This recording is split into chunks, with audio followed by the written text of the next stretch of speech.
قرضے میں ڈوب چکے ہیں، قرضہ اترنے کا نام ہی نہیں لیتا، دن بدن قرضہ کم ہونے کی بجائے بڑھتا جا رہا ہے، تو اس میں یا باسطو پڑھے۔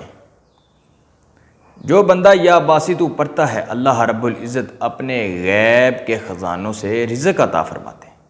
پہاڑ جتنا بھی اگر قرضہ ہے، قرضے سے نجات حاصل ہوگی۔ اس اسم کو پڑھیں، ہر نماز کے بعد اس اسم کو پڑھیں۔ یہ اسم ایسا اسم ہے کہ اس سے قرضوں سے نجات حاصل ہوتی ہے اور اللہ رب العزت اپنے غیب کے خزانوں سے رزق عطا فرماتے ہیں۔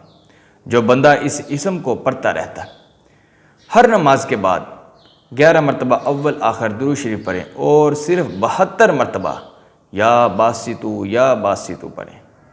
انشاءاللہ عز و جل بہت جلد قرضے سے نجات حاصل ہوگی اور اللہ رب العزت